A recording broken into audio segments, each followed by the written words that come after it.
afternoon, and welcome to another episode of CTLN Opinion Plus, where we have conversations about issues and concerns of the Latino community. Today, we are joined by Beth Hines, Executive Director of Community Partners in Action. And thank you, Beth, for joining us again. Thank Thank you you. so much for taking the time. So I we're appreciate having you a second time in this year, and that's wonderful because we want to kind of give updates on what's happening. Now, let's tell our new followers and viewers what's happening with CPAs. Actually, I want to start off with a summary mission statement, a brief summary of CPA's mission statement and what programs and services it provides. Sure, absolutely. Happy to share that information. So, and thank you for having me back. I'm humbled to be back.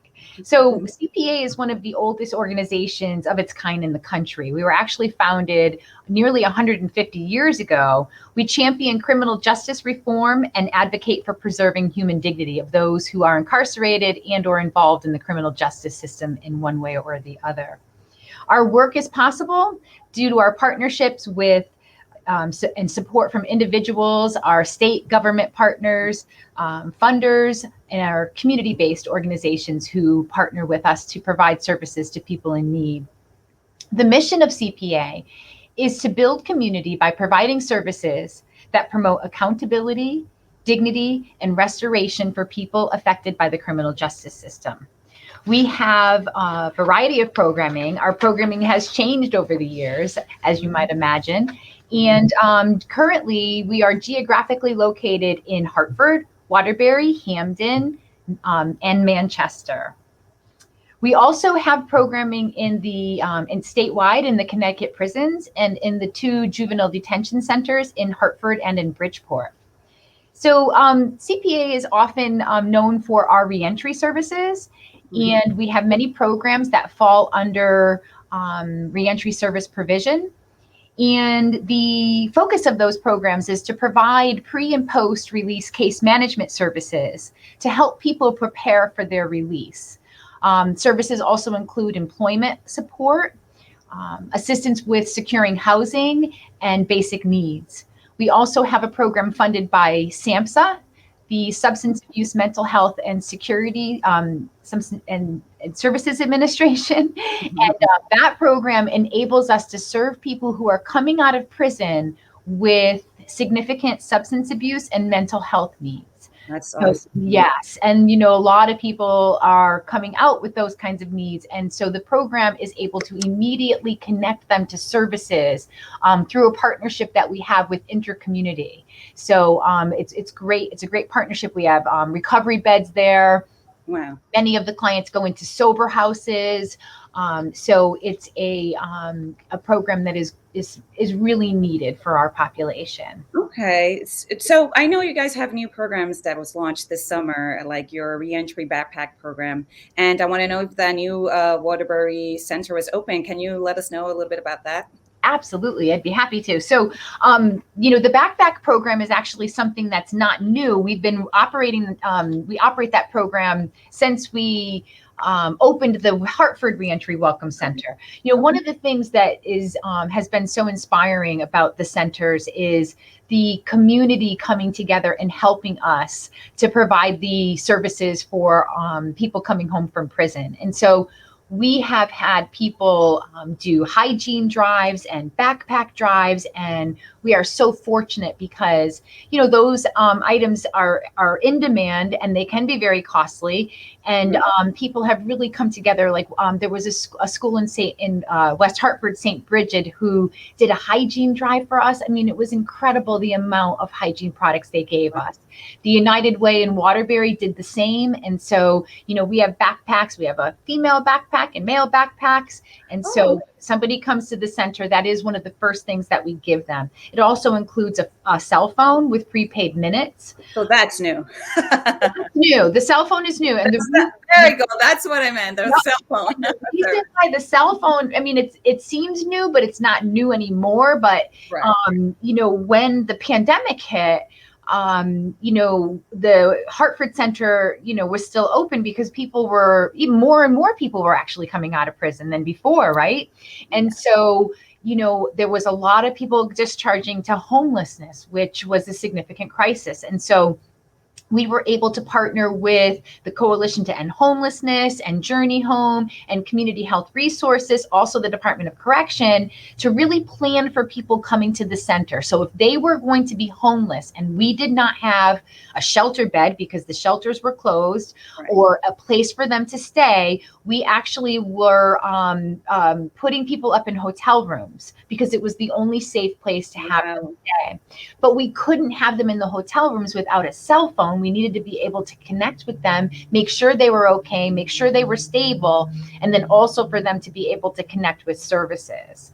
So that is definitely a new addition to the backpack. Okay. So what about the Waterbury Center? Tell us a little bit about how's that going? Well, it's been long in the making. I actually co-chair the Greater Waterbury Reentry Roundtable, and it's really been a dream of ours since the roundtable got back together several years ago to open a Waterbury Reentry Welcome Center modeled after the program that we have in Hartford. And so over the last 18 months, we have been just pounding the pavement, looking for funding, writing grants, talking to the mayor of Waterbury, and everybody pulled together. And we are now in a position where we have a program manager, and he is going to be able to start taking referrals from the Department of Correction within the next week or so. So we are thrilled to be able to offer the services that we have in Hartford also now in Waterbury. And the goal will be to scale that program up as we move over the next several, years even, and so, this program, people coming to the Waterbury area who need services and want to enroll in the center will be brought right to us by the Department of Correction. We'll have that warm handoff just like we have in Hartford. And Gordon, our program manager, will be waiting for them and welcoming them home. And also we'll know what their needs are when they come to us so that we can really hit the ground running. If they're in need of housing, the Coordinated Access Network would have already been contacted. The client would have been registered in that system. So really trying to avoid any type of crisis situation on somebody's day of release, because we know that it's already traumatic. And it is very hard. So I also want to touch base when you said housing. In your experience, I know housing, employment, mental health, all of that, it's, necessary to kind of reestablish. But in your experience, what is the most significant, issue that ex-prisoners face when they come out of prison, life after prison? I mean, what would you say? And how is that going? I want to know if that's anything new, that can help, those person adapt to the new life. Right. So, the stigma of the record is, one of the biggest obstacles facing the people that we serve. Over the last several years, homelessness has really peaked as being the most significant need of people coming home from prison, especially those who are discharging end of sentence, which means they have no probation or parole. So there's no officer to be able to connect them with state contracted services. And so our reentry welcome centers in Hartford and Waterbury focus on serving this particular subset of the population, the end of sentence population, who in many times for many people have absolutely nowhere to turn for help. So these are the people that are on the streets, that are in our food pantries, that are in our shelters, that are in our emergency rooms. Yes. And so, they are the people that need a lot of help. And so, that's the population that we focus on. And you're doing a great job. Thank you. It's not me, it's my staff. The staff here are incredible. We've had so many incredible staff and people who have been here for a very long time, so committed and passionate about the work and committed to the people that we serve. Yes, that's important. And it's something necessary, to offer to those who are in need. And so I want to touch base on, from our last interview, you briefly talked about the justice reform. I want to know about the beautiful updates that happened, because I went to the website and I saw there's just a lot going on. Yes. But specifically, I want to talk about, or if you have anything additional to say, but I want to talk about the voting rights, because I believe that was one thing you mentioned and you wanted to follow up. So let us know what happened. Good news, it passed. Yay! So It, citizens on it parole or, yeah, after prison, they can vote. That's amazing. absolutely. So It's I have awesome. that right in front of me, and I'm going to actually read you the exact Sure. language so that Okay. there is no mistaking what happened. So Mhm. in terms of voting rights, that was supported by CPA in the 2021 legislative session, and Senate Bill 1202 will restore voting rights to people with felony convictions who are on parole. This landmark legislation will restore the right to vote to as many as 4,000 people with past convictions. Wow. So really thrilled that that passed. Ooh, that's good. I'm getting goosebumps. Right. And also what also passed, which was supported by CPA, it was clean slate. And so that is Senate Bill 1019. And this bill will automatically erase a criminal record after a defined period of time. The time period varies from people based on the type of conviction. Though the legislation does not go nearly far enough, in our opinion, it is a meaningful first step toward making Connecticut a true second chance state.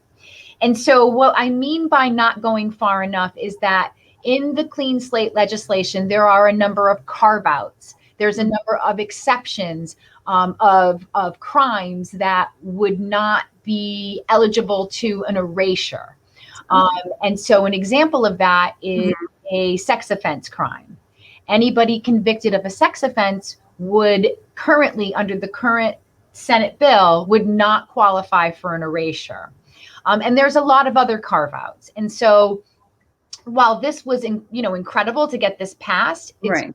it's really a first step in terms of taking a look at this now as next session approaches. What else can we do?